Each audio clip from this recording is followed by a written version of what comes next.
I mean, your Chancellor on Friday opened up the stable door and spooked the horses so much you can almost see the economy being dragged behind them. Welcome to WatchMojoUK, and today we'll be counting down our picks for the 10 times politicians were destroyed live on air.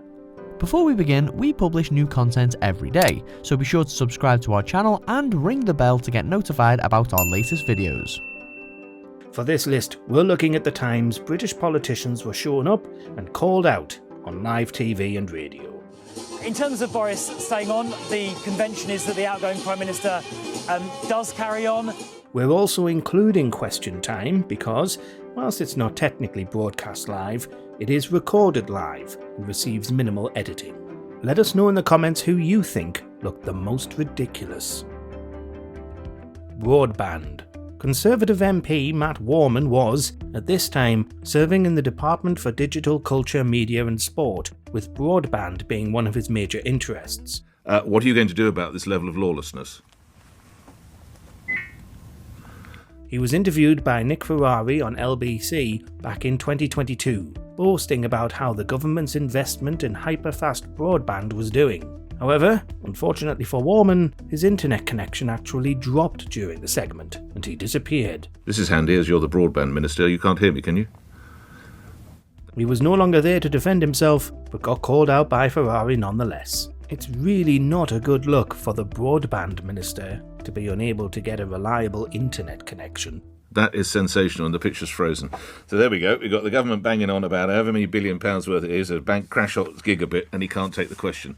A policy? What would Labour do if Labour won a national general election with that national insurance rise? In relation to the national interest rise, we've said it's the wrong tax at the wrong time. Sir Keir Starmer appeared on Good Morning Britain in 2022 to discuss the energy bills crisis, criticising the government's approach to its one-off windfall tax. Things fell apart, however, when Starmer was asked by Susanna Reid what the Labour Party would do were it in power instead. That doesn't sound like a very sustainable Labour position.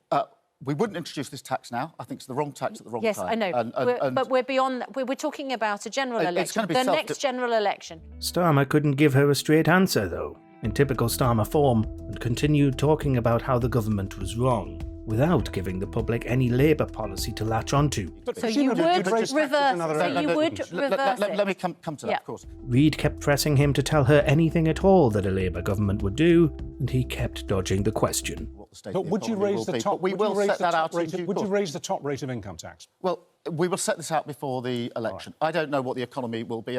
Hancock in the jungle. This is a tasquila. Oh, I didn't see the worm. Yeah, that is blended mealworms with a little witchetty grub garnish. He wasn't the first Tory MP to go on I'm a Celeb, as Nadine Dorries had already dared to go down under, but he was one of the most widely disliked people in the country. From his total mishandling of the pandemic to his scandalous affair, in which he broke his own lockdown rules, his fellow campmates had a lot of questions for him. That was absolutely disgusting. Right. Yeah, and the texture was horrible.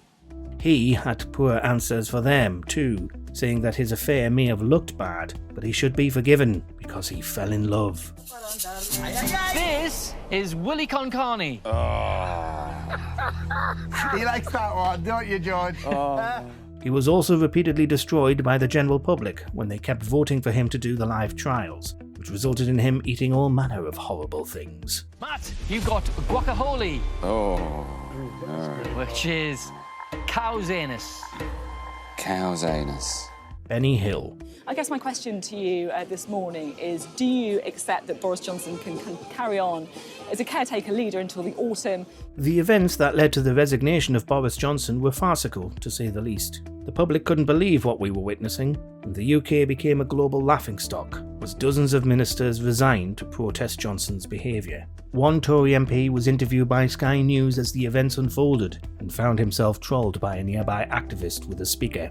Well, I think there are a couple of things. Firstly, we need to make sure that we keep the basic functions of government going. The MP in question was trying to explain how he thought Johnson's caretaker government would go, along with the leadership election, while somebody played Benny Hill music behind him the entire time, and really summed up the situation.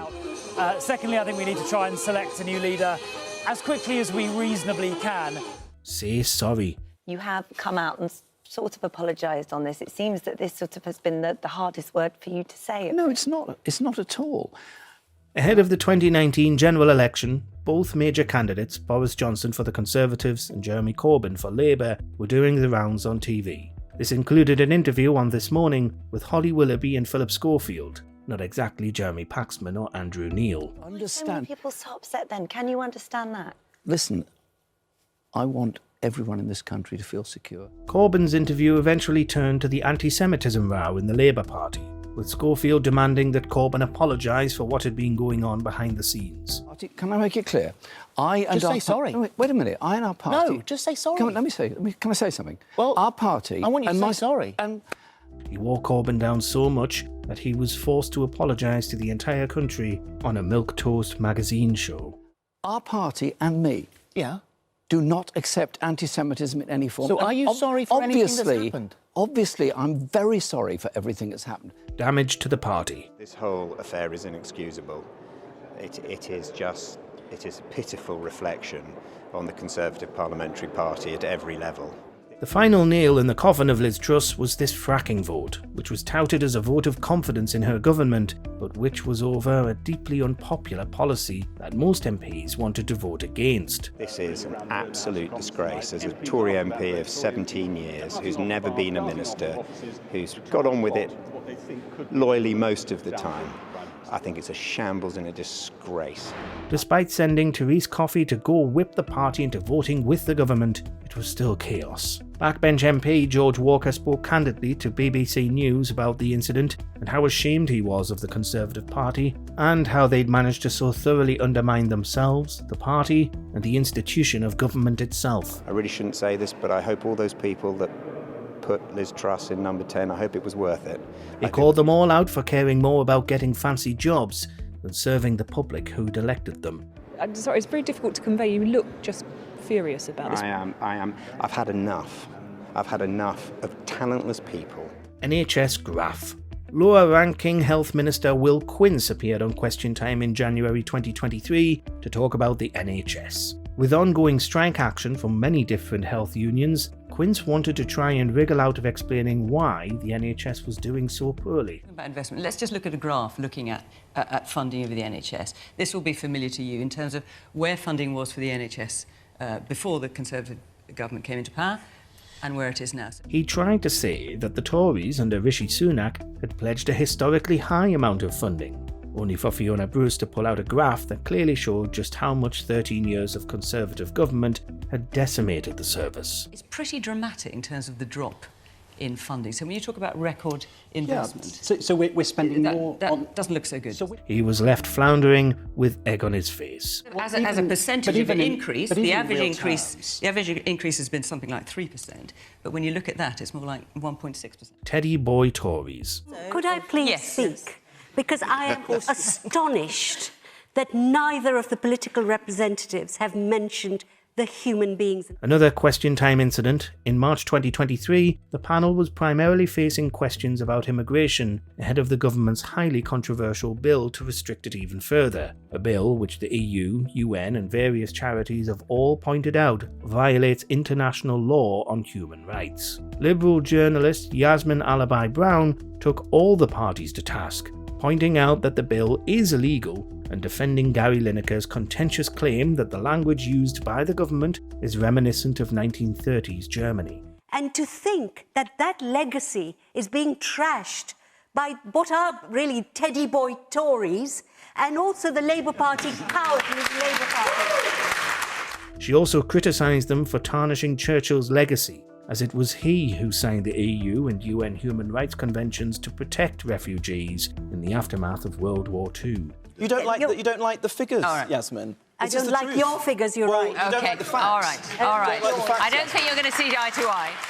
Care Minister. I don't know why you're laughing. Why are you laughing? You said I'm telling you what it is. It's actually very serious. Still only a month into the pandemic, and the scale of the catastrophe was just becoming clear, with the UK boasting one of the highest death rates in Europe at the time. Care homes were at the centre of the scandal, with the regulations to protect elderly and vulnerable people not nearly stringent enough. Is it true that 4,000 people have died in care homes?